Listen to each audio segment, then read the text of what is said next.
siamo gli Ultras!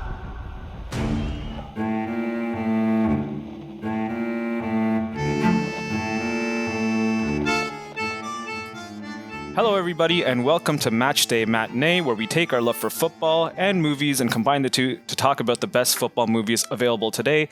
My name is Raghav, and I'm joined by... I'm Adam. And this is Mark. You guys doing anything for fun? I started playing a game called Yakuza because I figured I am not traveling anytime soon. So I started taking in the sights of Tokyo via a video game where you beat the crap out of people. Sounds good. How about yourself, Mark? FIFA's doing that whole World at Home thing on YouTube where they're airing all the old World Cup films and full matches. So I've been catching up on a lot of those. And those How far are awesome. back does it go? I know they have some older ones from this decade. And then just by chance of watching those, YouTube has started recommending to me other ones not from the FIFA channel. So I ended up watching the BBC version of USA 94s, which is just ridiculous. I mean, like the newer ones that have all the Europe architecture and just the culture, and there's speaking to people on the streets. And then you have the USA 94 one where it's just like low riders and McDonald's arches and Vegas casinos. It's just amazing. Yeah. Like the epitome of like American culture that's not as desirable as all the other countries, I guess, in some respects. It's literally just access. Like it's insane. Yeah. Regav, how's Soliol doing? Yeah, so I'm kind of taking a break right now. Not the free play, obviously, for Football Manager is over now as of yesterday. I'm still debating whether I should pay for the game, but I do have FIFA 20 to keep me occupied, and I've started a new mode, Copa Libertadores mode with Boca Junior, so I'm having a lot of fun with that. So that's passing the time. It's a little bit bittersweet for me because I am enjoying the video games. I mean, not enjoying the social isolation so much, but I was supposed to travel to Europe in a couple of days to, take in the sights and sounds of different football grounds, Brentford, Liverpool, some in Germany and things like that. So a little bit sad about that, but I'll get through it. And, hopefully everything gets better and we'll be back where we were next year so that I can take that trip and, everybody could be happy and healthy. But that's enough about me and enough soppy stories about the isolation that's going on. Mark, why don't you introduce today's movie? Today we're going to be talking about the Italian film Ultras. This is a 2020 release, came out in early March on Netflix. It was produced by Indigo Film and Media Set, and I believe Netflix bought the local release rights to it. It's a movie about an aging soccer fanatic, Sandro, as he faces down the reality of his past and then kind of struggling to give himself and a young follower, Angelo, a different future. So this is based on the subculture of ultras in Europe and the fanatical support that they provide and sometimes the violence that follows it. So getting into the cast, the main star of this movie is Agnello Arena as Sandro, or Mohican as he's called by his fellow supporters. So the interesting thing about this star is he was actually a former gangster himself. He was convicted of gunning down 3 rival gang members of Naples back in 1991. This is only one of a few movies he's done, but he's received critical praise ever since he's gotten out of prison and started acting. Oh my God, I had no idea that he was an actual gangster. Yeah. And he's a genuinely good actor. Like, even obviously there's a language barrier and stuff, but you can see little quirks to his performance. Like, he's a genuinely good actor. So that's incredible. And I mean, he's not a petty criminal. He gunned down 3 people, right? Maybe just that life experience, right? Like drawing from that life experience. Yeah, totally. So staying on that Naples theme, the director of this movie is actually Francesco Lettieri. This is his first feature film. He has directed a number of music videos for Liberato, who is the composer of this movie. So Liberato is actually a DJ from Naples as well.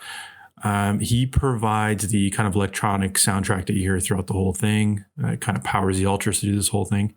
And both are really deeply tied to Naples. And like overall, this movie's almost like a love letter to Naples and Napoli supporters as a group.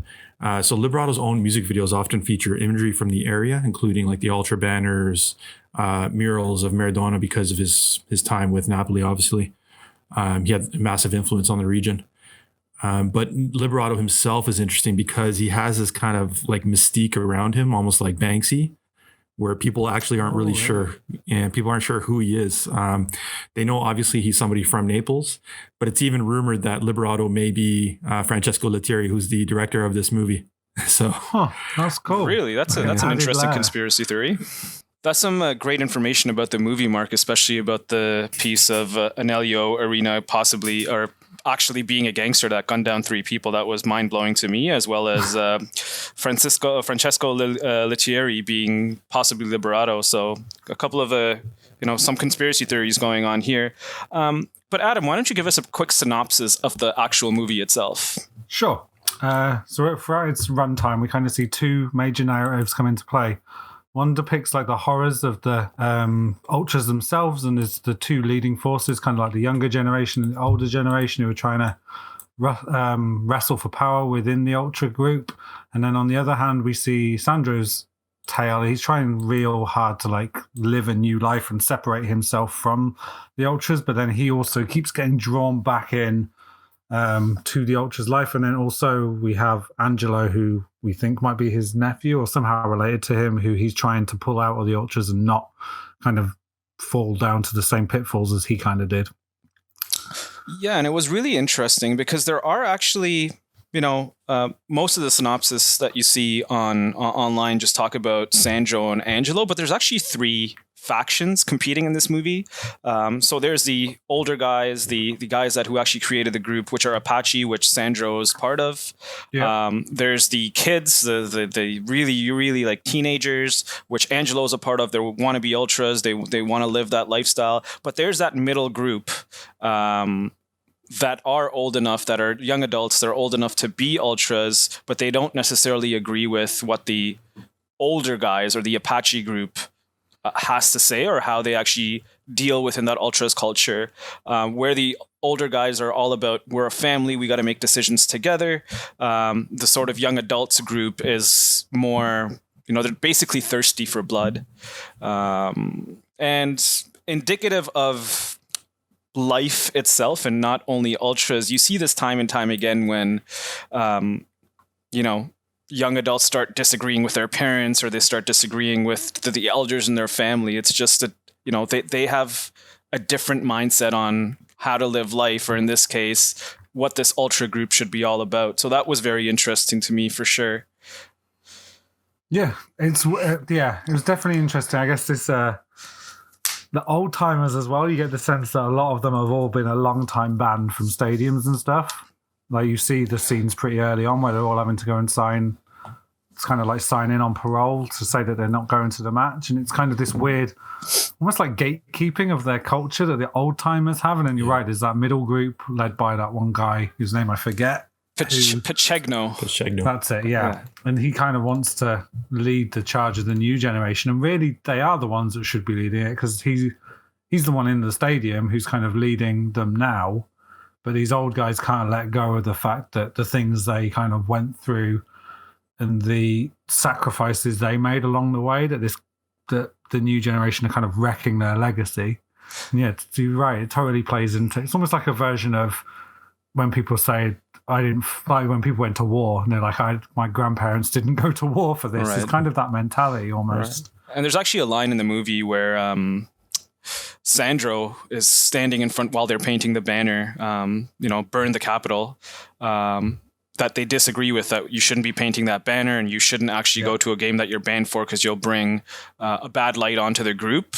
But he's basically saying, you have to listen to your elders. We put 30 years of our life into this group, our blood, our soul we put into this, and some people aren't here with us today because of it. And you can kind of tell the middle groups like, yeah, I mean, you guys are old now. We're the young bloods coming through. Yeah.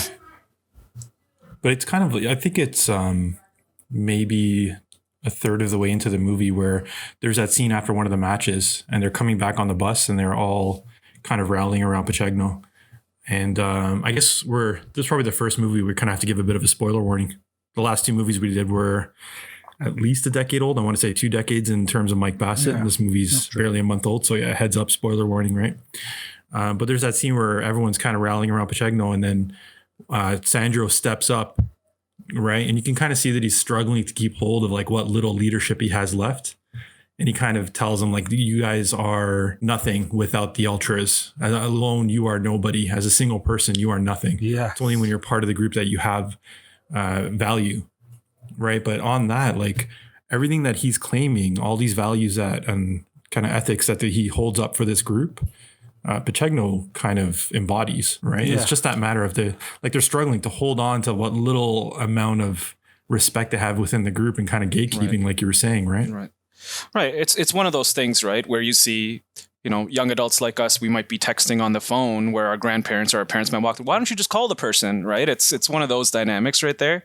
But yeah, no, I totally understand where you're coming from. But going back to potentially the start of the movie, the movie very clearly says in writing before any scene actually starts that this movie is not based on any real Ultras group.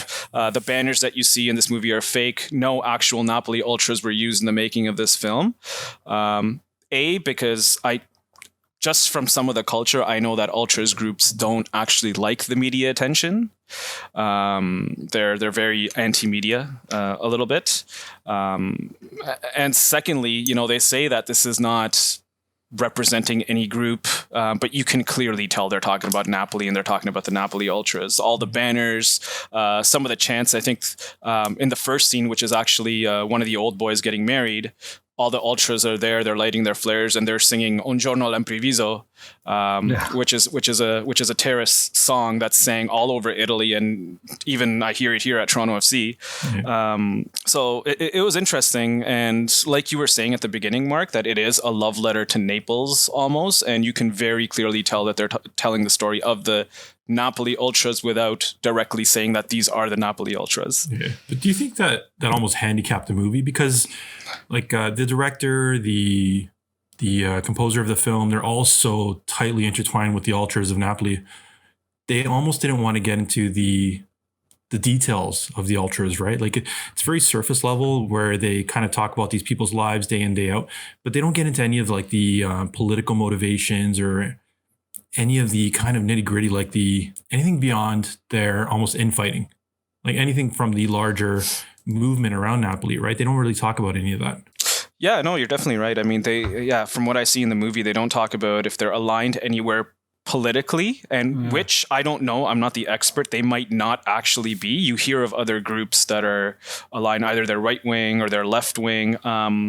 As far as I know, and I could be wrong, that the Napoli Ultras they're actually apolitical almost. Okay. But yeah, once again, I'd have to fact check on that. But Adam, do you have anything to add on to, I guess, what we just said? No, I kind of agree. Like, I think it's more centered on that Sandro story, and I wonder if that's why they didn't get too into the political thing. Maybe they had a very specific, as we get into it, I guess, redemption story to tell, and there wasn't maybe a real life parallel to draw it with, or they didn't want to go out of turn and base it on somebody's life and it not be. I'm assuming like the end in particular that didn't actually happen to any Ultras, and then maybe Francesco just wanted to tell like a very real, like a very particular story, I guess, and he couldn't find a real life person to base it on, so then just didn't bother, I guess. Right. Because we haven't really touched on it, like Sandro's attempts to get out, as much as he does still do the rallying call. He meets a woman and he does try to get out of it. He's motivated by like Angelo's mum to help pull him out. Right. She tells him to back off and stuff. Yeah, I mean, and one thing I also want to note is that the time period of the movie is actually the last 5 weeks of the Serie A season, and in this scenario, Napoli are actually up there, able to win the Scudetto. So the movie is told within the last 5 games of that season. And what you see each game is that Sandro and a couple of the other old timers actually have to go into the police station, as you said before, Adam, and sign themselves in because they can't attend any matches. And they actually all watch the matches from this cafe called, owned by a guy named Americano or American. And yeah, it's interesting how all the younger guys are able to be in the stadium, and these guys have to watch it from a dinky little cafe in Naples.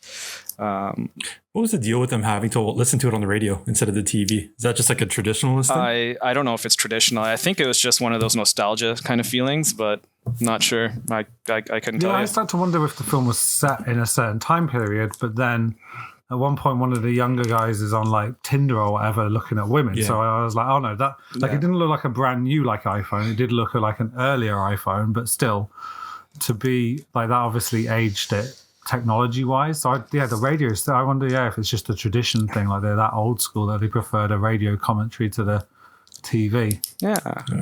One of the funny things was all the tourists kind of around Naples, and these guys just kind of walk through because it's their city, they grew up in it, they kind of own it. And all these tourists just kind of like scurry like mice around them, right? Right. Or they're coming down on the scooters, and it's kind of funny to see. Even when they're in the restaurant, and the guy's asking about the salmon and cheese sandwich or whatever it was, and they're just telling them to shut up. It's quite interesting. But I guess going sequentially a little bit, the movie does start off in week 34 of the Serie A season. Sandro has just signed in to the police station, and what you see when it pans to the kids, so the kids are actually sneaking over a wall trying to get into the Napoli stadium, and they successfully get in, and then they are greeted by the quote-unquote young adults who kind of just banter with them, but also treat them like little kids, like, oh, you'll get here someday. And then, one of them even asked, when can we go to an away game with you? And he's like, I don't think you kids are ready for that yet. But, at the same time, he's getting those kids to do some of his bidding, which is essentially he gets those kids to sneak close to the away fan section and throw flares into the away fan sections, which in this case, I think was Brescia. So basically they just throw a shitload of flares and smoke bombs into the away fans section, flip them the bird, and then they're pelted with beer bottles and things like that, and they run away. And then later on at night, when we see the relationship between Sandro and Angelo, and they're kind of talking almost like father and son. Angelo's all proud and saying, we threw so many bombs in their section. You should have seen them. They scurried like little mice. Sandro was sort of like, what, all you've got on your mind is bombs, where you can kind of tell that he doesn't want Angelo to go down that direction. So that was really interesting to me. Is Angelo his nephew? That's one thing that I was trying to I don't know. Out there. I don't know, because I couldn't figure out, because earlier on in the film, Sandro sees Angelo's mum, doesn't he? Yeah. And she's like, I've lost too many people to this crap. So there's obviously either like they're either family in some relation or very close family friends, right? Like it seemed like they had that brother-sister relationship. Yeah. Could be. But not so. I don't think they give them the characters' surnames, do they? So it's hard to tell. And the character of Angelo lost his brother in Rome, I think, a year previous. Yeah, you find out towards the end, don't you, when he says he wants to avenge his brother's death. Yeah, and there's actually, throughout the movie, I don't know if you guys have seen, but it was part of the cinematography. There's a huge mural of his brother actually painted on one of the walls. And we see this actually within the second scene when he's waiting for the kids to sneak over to sneak over the wall into the Napoli stadium. You actually see that the town or the neighborhood that they live in has a huge mural of his brother, whose name is Sasa, I think. So, but it's kind of like a heavy-handed reference to him living in his brother's shadow, right? Exactly. Yeah. And I guess, moving on from that, they're all happy that they, got the Brescia fans. And then the movie basically goes to the painting session that we were talking about just previously, where they're painting a banner called Burn the Capitol. And the reason they're painting this banner is that their last game of the season, which could potentially be title deciding, is at Rome. It's versus Roma. And they are painting a banner called Burn the Capitol. You see Angelo's friend, who is a chubbier kid called Lardass. Low-key hero of the movie. Low-key hero of the movie. He's like one of the best characters. That later on scene when he's like drunk and he's just like bumbling around this party in some like warehouse or something. It's so funny. Yeah. I love this kid, You see him and he's kind of painted outside the lines of the banner, and then There's Pachegno, that's one of the leaders of the quote unquote young adult ultras, and then there's another guy named Gabbia, who is one of the most intimidating looking guys in the movie. He basically slaps Lardas around, who's a little kid compared to him, and says, "Why couldn't you paint inside the lines?" And at this point, Pachegno, who's the de facto leader of the group, comes. He's like, "Hey, you need to calm down," and kind of just gets Angelo to paint within the lines. And it was interesting how. So at this point, I thought that Gabby guy, he was unhinged about something that was a relatively small thing. Performance was really good. It was at this point I decided to rewind and flick on the dub just to see what it was like. I guess we haven't really mentioned at this point, it's all in Italian, there's subtitles. I just thought I'll just go and see what it's like, because that was a really, that's how you first start to see that he's unhinged and a little bit insane with all this. He's definitely not as measured as Pachegno is. And the American dub of it is horrendous. When he's yelling at him, he sounds like a whiny little teenager. It doesn't match up at all with what the ferocity of his anger. And I was like, I don't if anybody's listening to this and thinks, oh, I'll watch this, but I'll put the dub on, just don't, because it just doesn't work. If that's indicative of the film, just don't even bother trying it. I watched the first 10 minutes of it by accident dubbed. I guess my Netflix automatically defaulted to that. And it was so brutal when Sandro's walking up to the wedding and people are greeting him. It literally sounds like G.I. Joe from the 80s, the way people are enunciating. It's just weird. Yeah, it's so bad. It's like they're reading the script but don't necessarily are watching what's going on, which surely makes no sense to do it that way. But that's the sense you get from it. Yeah. It's like they don't know the right cues to work to. Yeah. So these two guys, the Pachegno and Regev, what was the second guy's name? Gabbia? We'll just call him Gabby for now. Oh, yeah, that sounds good. His character would love that. Yeah.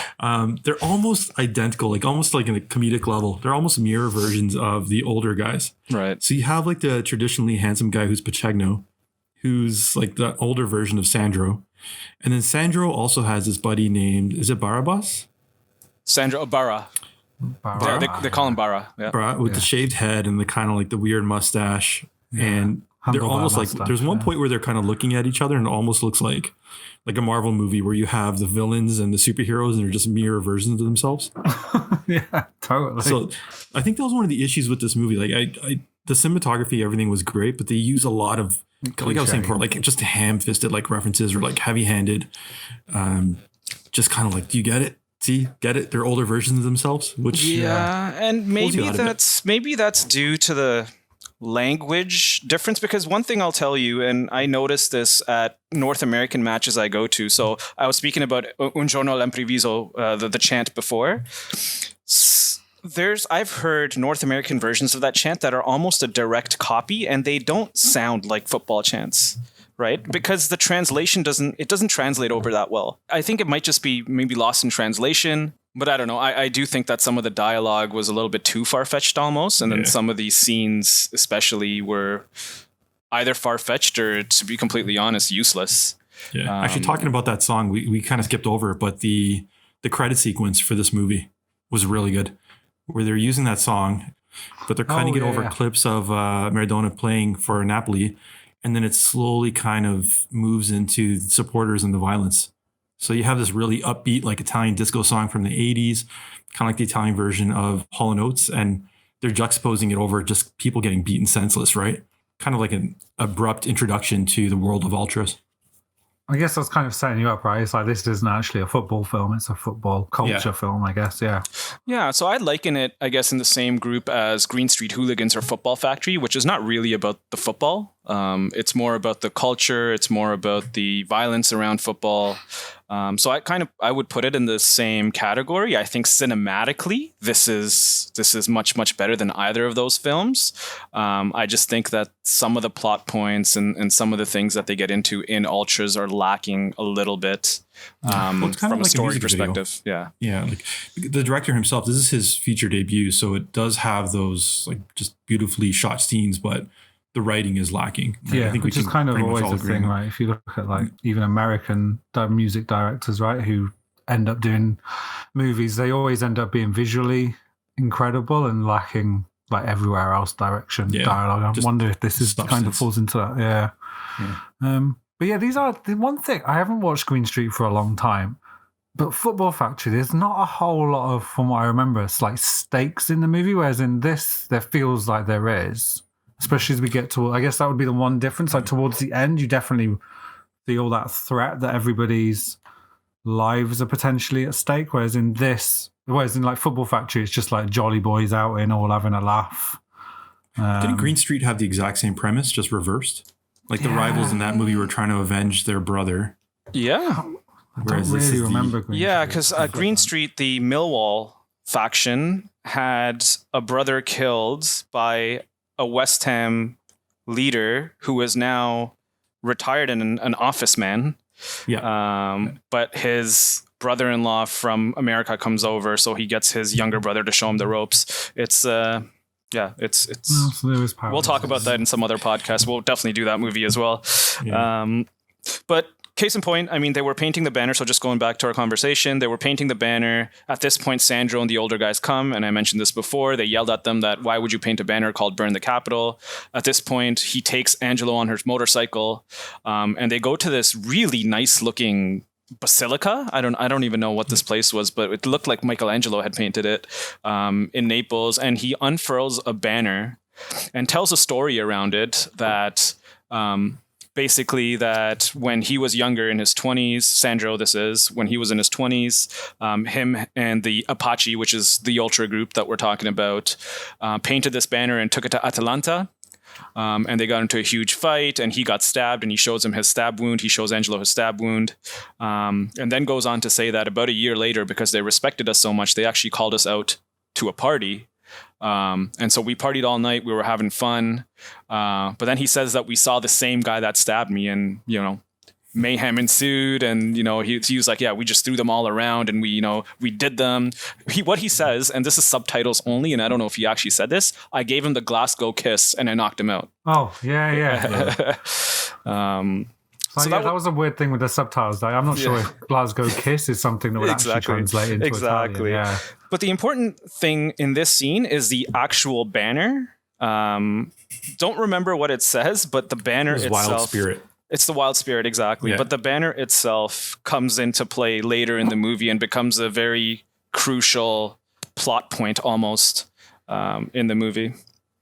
But let me ask you guys one thing. I'm not sure if you know, but what's the kind of fascination between like native imagery and ultras? Because there's no connect. Like those are Apaches were located in, I want to say like Southern America, right? So it's kind of weird. I don't know. It is weird. Yeah. Now you've said that, I haven't thought about it. It's definitely strange. I have no idea. I can take a guess, and that guess might be that, indigenous or Apaches in this case might be fearless warriors. Natives, fight with their hands. They don't use guns. It's man-to-man battle. It could be that. I think it's just it's aesthetically pleasing, right? It's kind of an inspiring thing. Yeah. I guess it's like North American teams just picking that, and we've seen a shift for that like the last 10 years maybe where they're moving away from that. But I'm guessing that's probably where it just came from, right? Just wondering if there's something deeper there. I don't know. Yeah, absolutely. So I guess as the movie progresses, what's his name? Sandro finds a love interest in a bathhouse. I didn't know those still existed. You know what it is? It's hot springs. Okay. Because Naples is in the kind of shadow of Mount Vesuvius, right? Yeah. Yeah, right, so you would have those hot springs there. So they're not really like the Greek bathhouses you would kind of think of, but they're hot springs. Because I know in Portugal, like where my parents are from, the Azores, there's a lot of volcanoes there. Right. And you still have those where they're just natural hot springs. Right. So it kind of makes sense once you figure that, yeah. And so basically a love portion of this movie starts. It's Sandro's love interest. Her name is Terry. They spend the night together after they meet in the bathhouse. It is one of the weirdest scenes, honestly, that I've seen in a very, very long time. I don't know, Mark, if you want to get into it. But well, we get our first instance of nudity on Match Day Matinee. Yeah, there we go. Yeah. Actually, no, that's a lie because Mike Bassett. Mike Bassett. 1 minute we see him naked in the window. So Mike Bassett popped our nudity cherry, I guess. Sorry. Yeah. No, I'm good not getting into this scene. All right, yeah, perfect.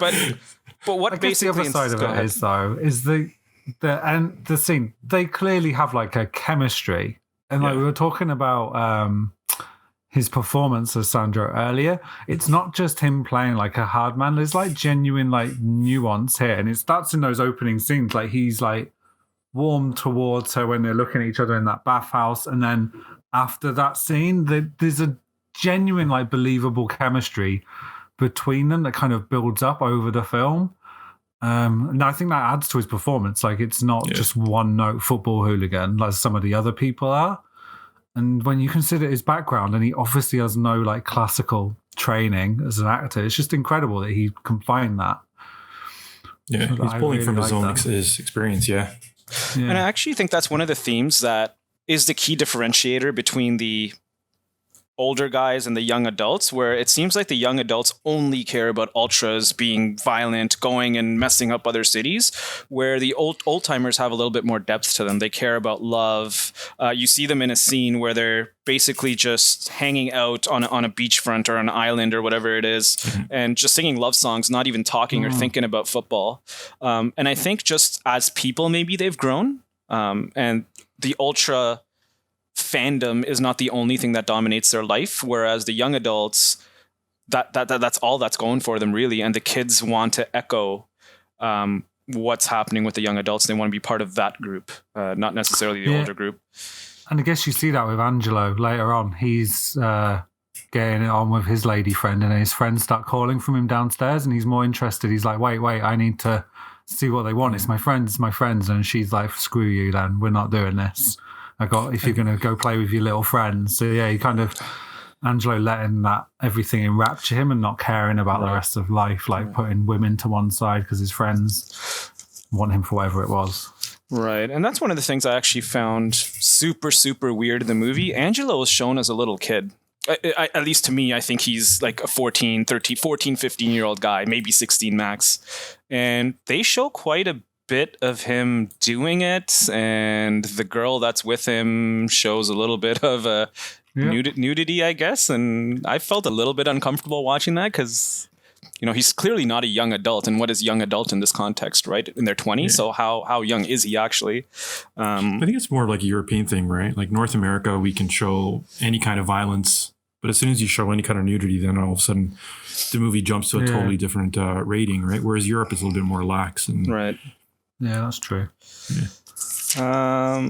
But it's almost like for those younger guys, it's almost glamorized, right? Like for Angelo, he's lost his brother. Right. For all the other guys, they haven't really lost anything. So it's kind of glamorized where these guys, they look like celebrities, right? On match day. There's these guys who aren't even allowed to go to the matches anymore. They've been banned. And then you have this younger generation who everyone just like follows them, right? They chant, and the chant's thrown right back at them. Exactly. Like they're heroes. Yeah. Exactly. So for these kids, it's glamorized. Like they want to live up to that. Yeah. And I think that's one of the things that stuck to me most in this movie. And it's not only in football terms that you see this, right? A lot of younger teenagers are very attracted to things that glamorize maybe violence, that glamorize, being a part of something that's bigger than them. Whether that be like, maybe that's gang culture, right? And just in general. Yeah. But yeah, I mean, the movie was very, very well nuanced in that perspective, I think. Yeah. I think this is where we get that scene that we were talking about earlier where all the ultras are around Pacegno, and then the older generation, we'll call them, shows up. And that's when Sandro takes the megaphone away from Pacegno and starts talking. But even at that point, he calls it his past. Right. All the things that we've done. And then he says it's in his past. Right. Like he's done with it. He says like he's sick of this shit and stuff. Yeah. But leading up to that scene, actually, what had happened was that as Sandro was listening to the Napoli game on his little headset on the radio, that banner that we talked about in the very beginning, Burn the Capitol, and the old timer said, you guys are not allowed to unfurl that. He basically heard that, there's, on the commentary, the commentator saying, there's smoke bombs going off, and now they've unfurled a banner that says Burn the Capitol. And, all the guys, all the old timers essentially get very, very angry that they went directly against their word and still took that banner. And what it means for the Napoli fans is that they're now banned from the subsequent games for attending as away fans, which includes the final in Rome. And it's at that point that Sandro and the old timers actually go to confront the young adults in front of their bus. And that's where he grabs the megaphone and starts doing his bit about, you're nothing, an ultras is a group. You're nothing if you're just an ultra on your own. What you were just speaking to Mark. Yeah. And it's kind of hypocritical of them because these are all things that they've done in their past, right? Now they want, these guys are done with it. They're old and they want these guys to kind of be on their best behavior when, they built their reputation on doing things like that. Exactly. Yeah. And I do agree there. The hypocritical portion of it, I think, stood out to me many times during this film. Where Sandro actually tells Barra this at one point when Barra comes to his house for something, and Sandro basically tells him, he's like, look at us, we're 50 years old, right? We got bellies the size of whatever, right? Oh, yeah. But he's like, when we were 20, 30, we were doing this stuff. We were getting into fights. We were getting riots. We got banned for God's sakes, right? Is basically what he was saying. And so, I think he felt that it was a little bit hypocritical, but I think he's caught in two minds during the whole film where he still feels affinity towards his old-time ultra buddies and the culture and all that, but he still wants to move away from it. But I think he doesn't know anything else, right? Yeah.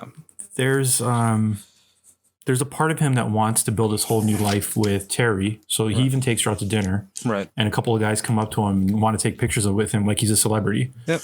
And he kind of just tells them to piss off he's on a date. Right. And the guy starts getting at him. You're a nobody anymore. This and that. Pulls a Carlton Palmer on him. Yeah. Yeah, exactly. Signature. Yeah. So he's trying to escape this life, but it keeps on trying to pull him back in. Yeah. But it's, there's another scene I'm sure we're going to talk about soon, but there's a part after it where all the older ultras kind of go back to their lives and they all have these other parts of their lives besides the whole ultras thing. So Barra has, I couldn't tell if it's his mom or his wife. Yeah, I assumed it was his wife. She didn't look old enough to be his mom. Okay. Yeah, because there's that scene where she's like patching him up, right? After the Exactly, fight. Yes. So she's tending to his wounds. And then there was the other guy, I'm not sure what his name is, but he's the guy who checks in with Sandro at the police station. He has a disabled daughter who he spends time with, and that brings him joy. McKinto. Yeah. And then Sandro has nothing to go back to, right? Like he wants to get out. He wants to build that life that all these guys have, and he has nothing. Like his best case scenario is that Angelo kind of treats him like an uncle, and he spends more time with him, but he's slowly losing grip of that to the newer generation. Yeah, that's exactly right. And I think it's also at this point, so kind of tracking back a little bit, it's also at this point where after this whole scene with Sandro grabbing the mic, the young kids themselves, so Angelo included, take some flares at a party and they go to party. Angelo actually, to show off, goes to show the other kids, hey, look at this banner that's legendary Napoli culture. Sandro showed me this. And Lardas, again, our de facto hero, is trying to take selfies with it with lit flares right beside the banner. And he accidentally knocks the flare over onto the banner and the banner burns down. Okay. Now you got to remember. Sorry, go ahead. It was a scene just before this where they steal the flares. Exactly. The mid generation actually splintered off and formed their own group at that point. Yes, you're right. The No Name Napoli, exactly. I want to say.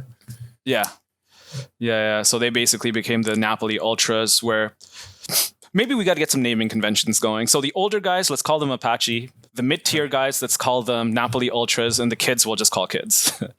Okay, that works. Yes, so you're right. At this point, the Napoli Ultras have formed their own group, saying that the Apache are history, and they're a great part of our history, but that's exactly what they are. They're history.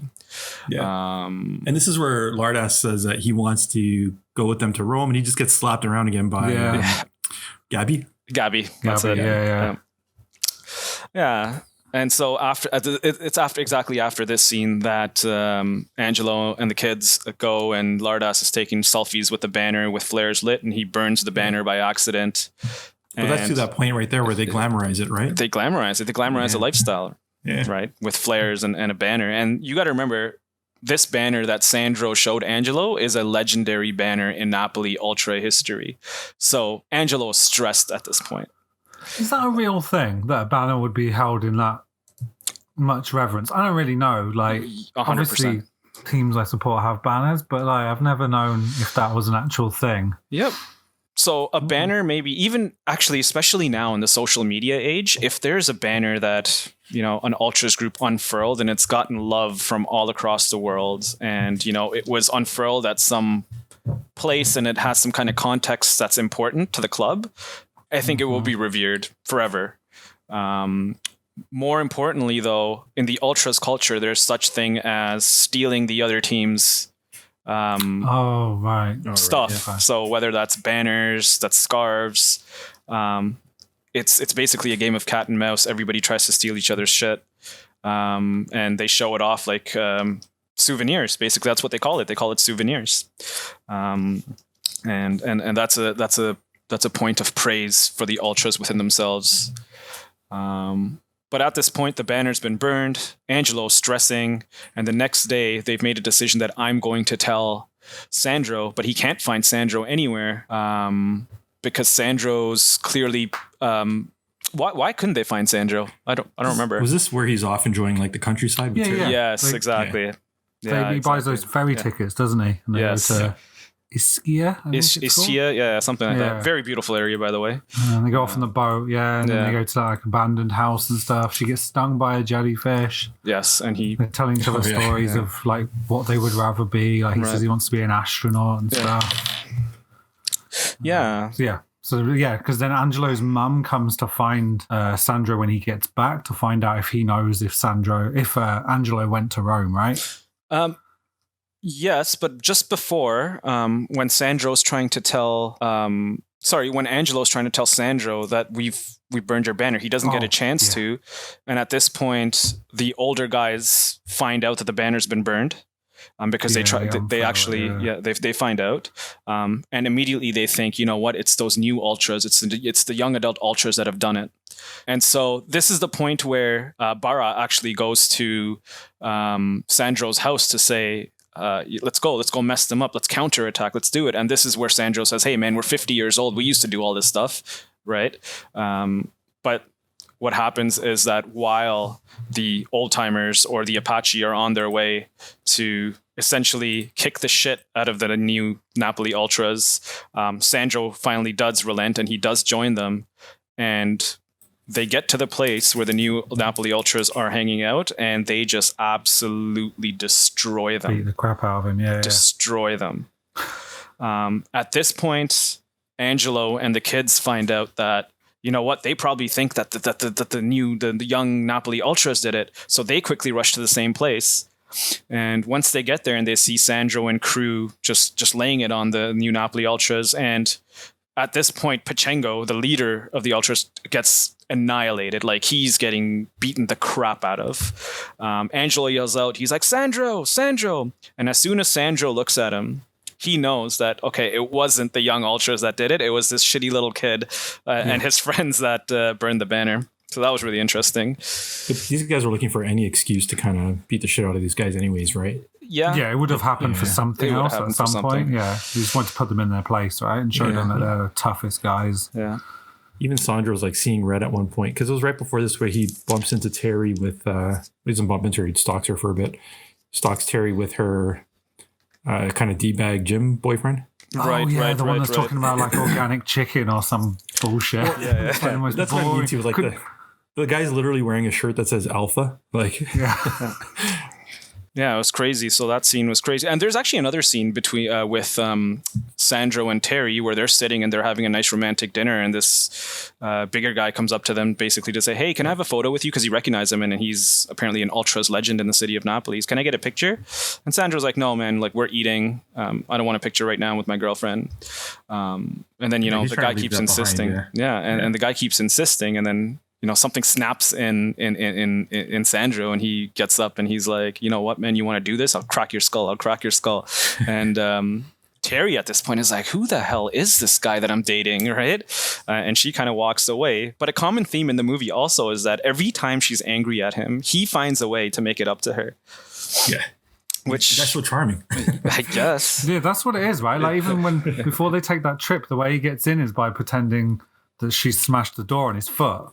Yeah. And then as soon as he actually gets into the apartment and she's like, what's wrong with your foot? I can't have hit that hard. He just sort of starts laughing and gives her like a look. Even when he's looking at her outside the train station, he's like, don't, what do you say? He's like, don't frown, you're ugly when you frown, or something like that. Yeah. It just makes her like crack at that point, right? Yeah. Yeah. So I guess moving on, some scenes later, not important what happens in between, but basically what happens is that because of prior conduct, the young Napoli Ultras have actually been banned from attending the last game of the season in Rome. But they have a kind of huddle. And they say, you know what, we're going to go to Rome anyways. At this point, some of the kids are like, yeah, we want to go to Rome. We want to go to Rome too, because we want to be part of them.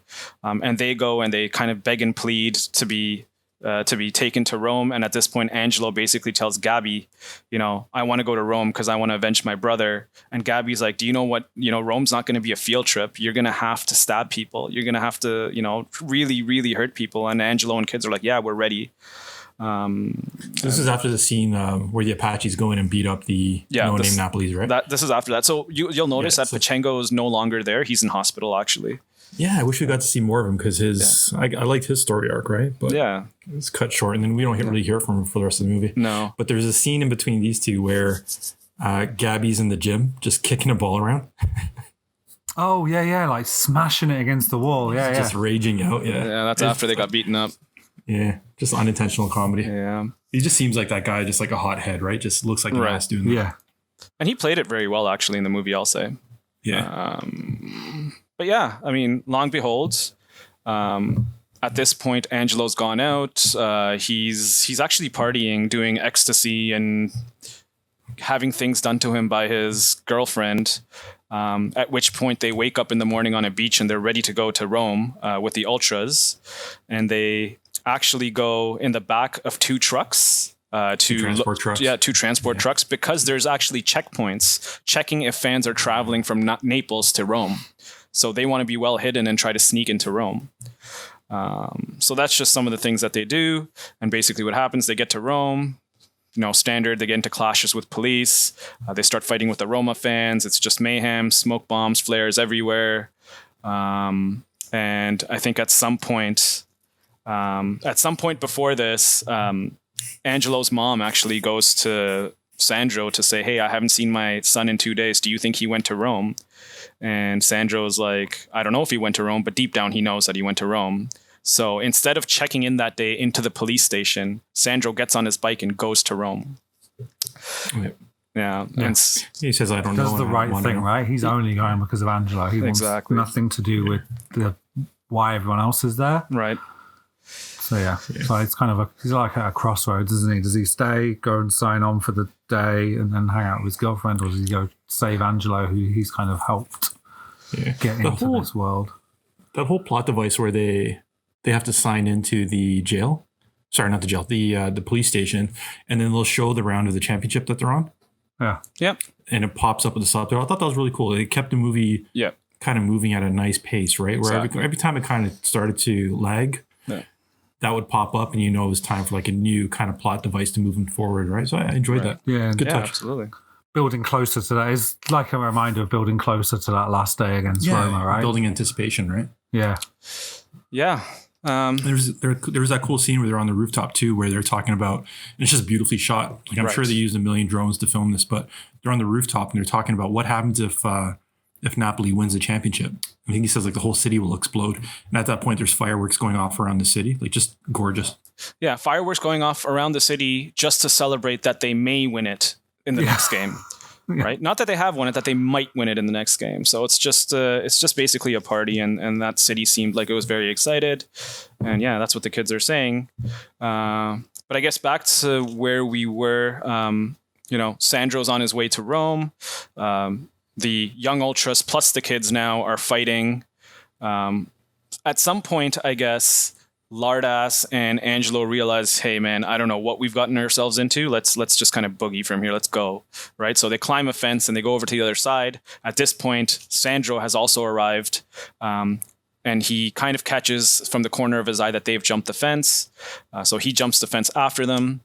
And then, he kind of tries to look for them. And what he realizes is that both of them are being held by the police, but not only held, but they're being beat up by the cops. Down. Yeah, they're being beaten up by the cops. Angelo made it far away, but Lardass got caught and just started getting beaten. Exactly, because Lardass, being a chubbier kid and slower, he got caught easily. And then Angelo went back to try to help him, and they were both getting beat up by the cops. Actually, Lardass has a bit of his own character arc at this point because Angelo wants to go tell Sandro. So this is the part where the Apaches beat up the guys from No Name Napoli. So Angelo finally grows the balls to go and tell Sandro, and none of his friends want to go with him. So Lardass is the only one that steps up and hops on the scooter with him to go tell him, right?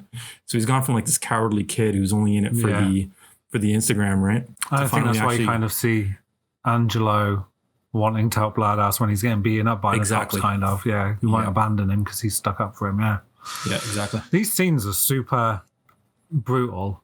Like when the police are all there with their riot shields and stuff, and the fans are all like, it just kind of shows you in part how it's not about football really, because they're just there to beat the crap out of police officers and get as close to the ground as they can, I guess, without getting in.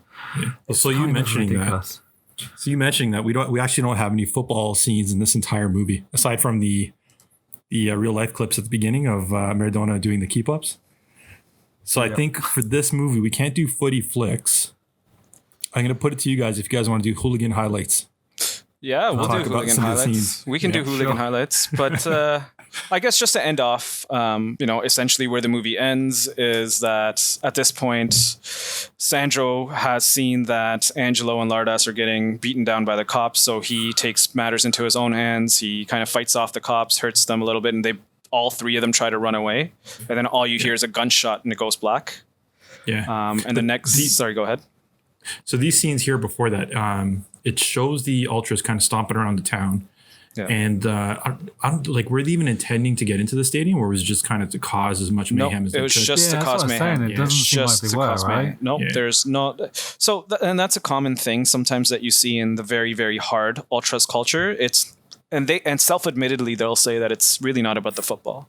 Just anarchy, right? Yeah, it's anarchy. It's about our city. It's about us. It's not about the football. They're just they're also representatives of who we are as people. Yeah. But this is us from Napoli, right? Yeah. But either way, go ahead. Yeah, all of these scenes are shot like really well, like really kind of tight, claustrophobic. Yeah. They all have impact, right? Like the batons, like beating these police officers down. Yeah. It's close combat, right? Like it's just guys right on top of each other. And you see the officers just kind of clutching their heads as blood is like running down from gashes. You see the damage that they've caused. Yep. Yeah. Like the police are just trying to hold their ground, right? Whereas the ultras are like brutality, wanting to beat the crap out of them. Yep. Yeah. And at no point do they even clash with Roma supporters, right? I mean, there's a few scenes here and there where they try to, but it's mostly with the police. And I think they knew that going into Rome. And they even say beforehand, they're like, you know what, we're just going there to become legends. We're going in there to cause as much panic, mayhem, and damage as we can. Like, that's the main goal. That's the main goal. It's not to go support the team or anything like that. That's nothing, right? It's just to cause mayhem. But, just going back... the three were running away. All you hear is a gunshot, and basically the screen goes dark. And in the next scene, you see that there's a funeral procession going on. And unfortunately, it is our man Sandro that was the receiver of the bullet of the gunshot and has passed away.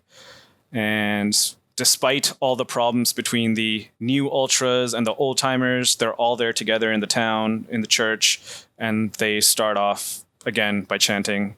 And lighting flares. And the movie just kind of ends there. The reveal of who dies is really cool because I guess just before it cuts out, you see Angelo kind of look back at the gunshot. You don't see Lardass, you don't see Sandro. Yeah. And then when it's the funeral scene, you see Lardass with his arm in a sling. Yep. And then for a while, you see all the ultras and stuff singing, and eventually it gets to Angelo, and you're like, oh shit, it was Sandro. It was Sandro. Which ultimately, out of the three of them, it was always likely to be him rather than the kids. Yeah, and it's his story at the end of the day, right? Yeah. And you see Terry like hysterically crying, and she like shares a cigarette with Angelo, right? So that scene is actually very, very interesting, and this is just how I might have interpreted it. But basically all the ultras are there waving their flags, singing, doing flares. But Angelo actually walks away with a cigarette to Terry saying, "Do you have a light?" And that to me, metaphorically, is he actually doesn't want to be part of that life. Yeah, no, I think he's done done with it, right? Yeah. But it's all kind of like bullshit because so the two groups, the No Names and the Apache, finally come together because like Sandro had to die to be the martyr to bring them together and almost to provide that validation that like the older generation was looking for. You know what I mean? That they still mattered. Like, look, one of our guys died because of you guys going there. So there was that mutual respect at that point. It could be. It could also just be show. Who knows? Yeah. Right. But I mean, that's what they were both looking for, right? Yeah. Like the older group wanted to say, we're still hard. And the younger group wanted to go to Rome and prove a point. Right. So now getting back to your point, Mark, we're not, obviously there isn't very many football scenes, so we can't do footy flicks, but what did you call it? Hooligan highlights. Hooligan highlights. Let's go with that. So what scenes stood out to you guys? We'll start with you, Adam.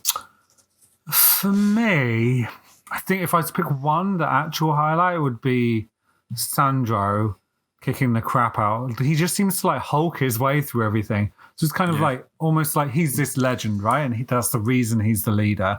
And then he kind of proves it on the battlefield, so to speak, right? Like he easily is like maneuvering his way in amongst all the other fighting, and then he comes to the best bit is when he comes to Angelo and Lardas' rescue, and just like those two cops basically can't stand up to him, and they beat the crap out of him so much so that then they end up ultimately turning a gun on him. So if I was to rate like my best highlight of all the violence in there, it would definitely be that one. How about yourself, Mark? I enjoyed that part just for the kind of like hulking up aspect of Sandro Mohicano going through everybody. But my favorite part was probably when they're in the gym and they're out for blood. They're going for Pachegno and he's just scurrying like behind a net. He's going in between pipes and they've got, they got these batons trying to beat him down and you're following him through everything. You're just get away, man. Cause he's a likable guy. You just want him to get out of there, but eventually they catch him and it's not like a choreographed like action scene where it's clear and there's two guys that look like they know martial arts. It's just like a gritty kind of, it's a messy scene, right? Where there's a chance that anything could happen and just dirty hits. Any way they can beat the crap out of the guys, they're going for it. Yeah.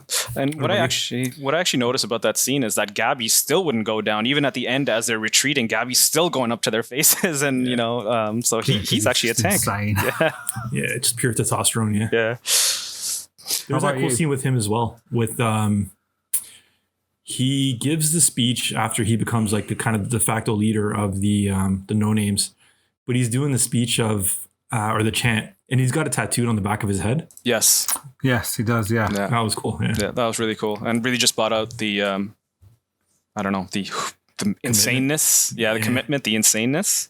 I think for me, I think the scene that I enjoyed the most is in the very beginning when the kids actually took those flares and threw them in the Brescia fan section. Okay. I think that happens more often than we think. It probably occurs in Italy quite a bit, to be honest with you, and then it's a way for the kids or for the fans that committed the act to say, "Hey, look, we made you look like idiots, right, by throwing things in your section." But it's also just a way to enrage the opposition fans. And I think that's part and parcel of what the ultra culture is all about. Just, we're better than you. Look what we did to you. And so that scene really spoke to me. It's cool. The movie ends with like these, like the beautiful shots of the ocean, right? I don't think we really mentioned that. So Naples is an oceanside town in southern Italy, and you get a lot of shots of the water, right? These guys are going out to the water to kind of hang out in their bikinis, and like he takes Terry out on the ocean. But at the end of the movie, you have like these beautiful shots of the water, and then it cuts to that abandoned cafe that Sandro and Terry, I don't know if they had sex or they made love. I think at one point he asks her, "Do you love me?" And she says yes. Right. So it might qualify as love.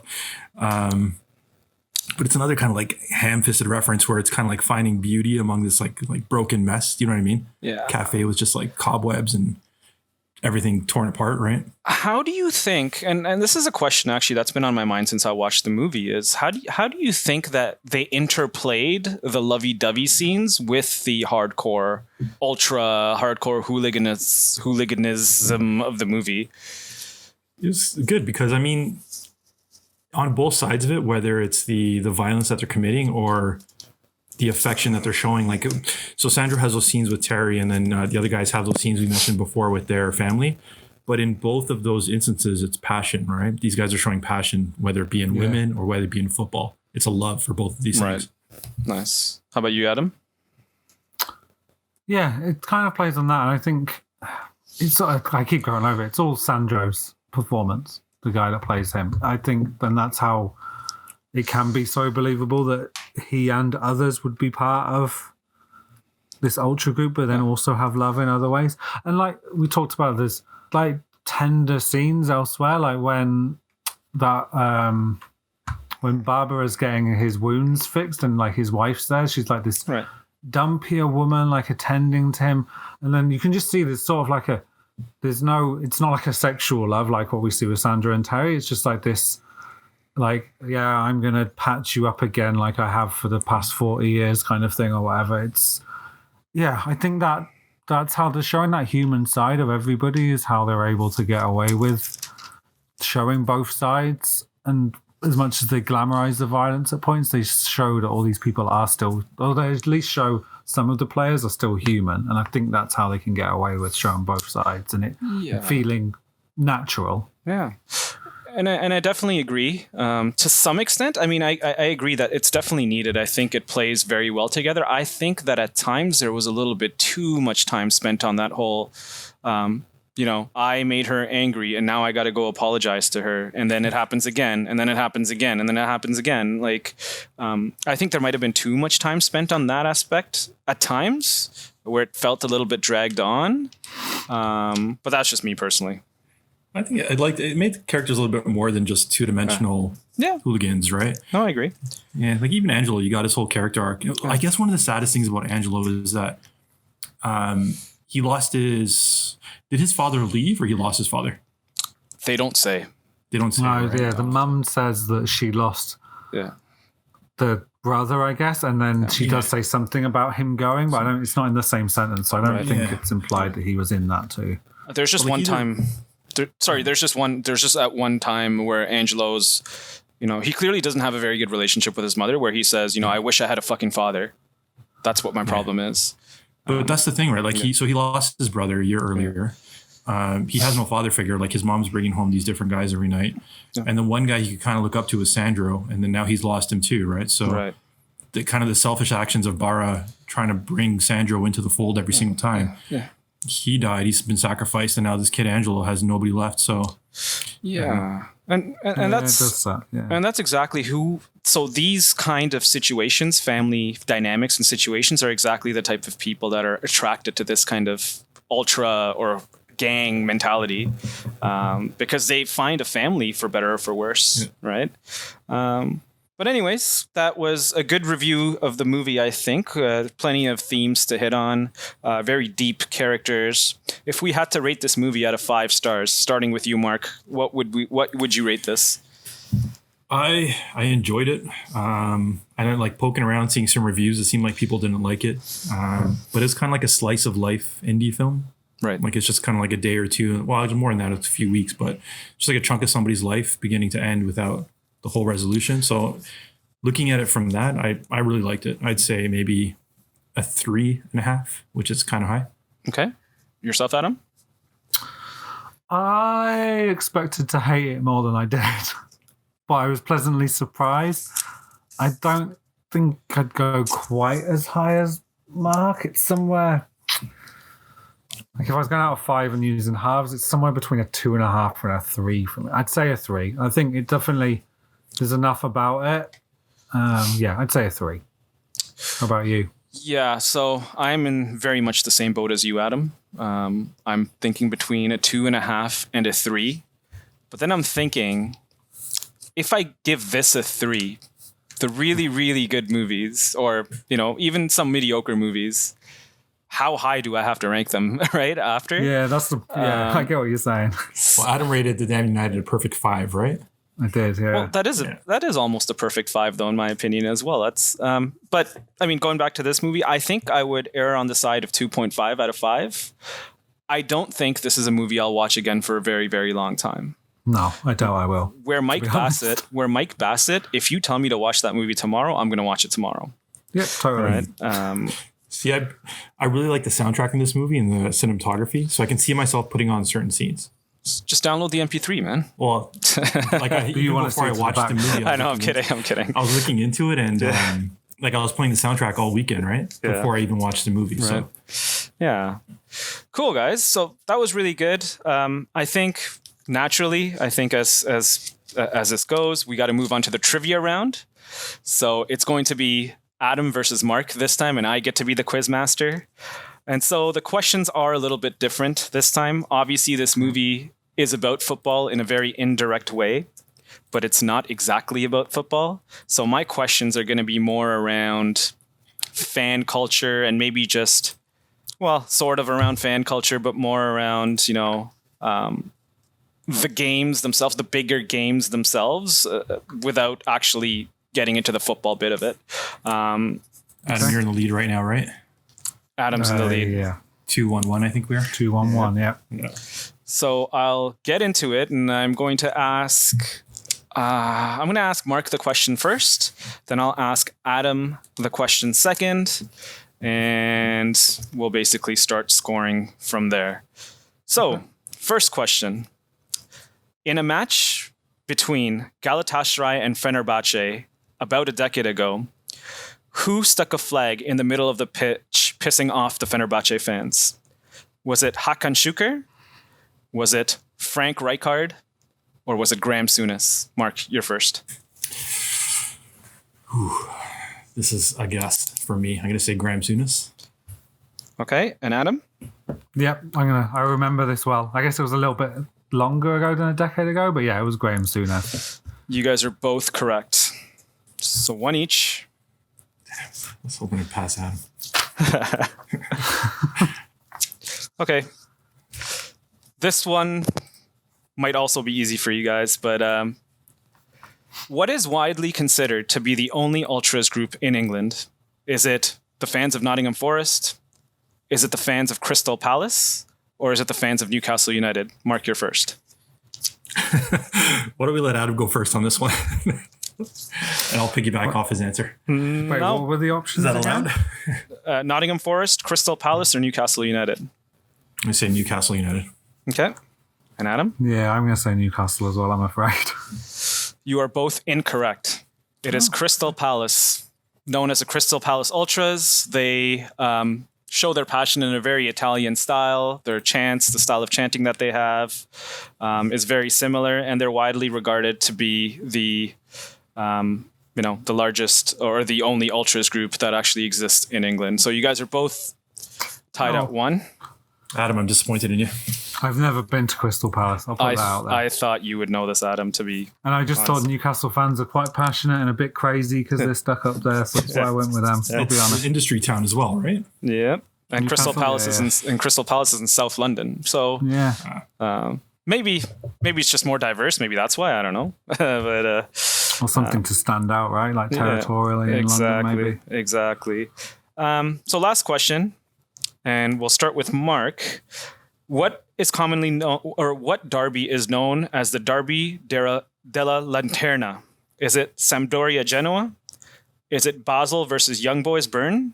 Or is it Palermo versus Catania? Derby della Lanterna. I want to say, what was it? Genoa and... Sampdoria Genoa, Basel Young Boys, or Palermo Catania? Sampdoria Genoa. Okay. And Adam? I don't want to copy, but I feel like that's what it is. Yeah, I'm going to say that as well. Genoa, Sampdoria. You are both correct. Oh, okay. So you guys are both tied at 2 this week. And so what does that look like for the final board, Mark?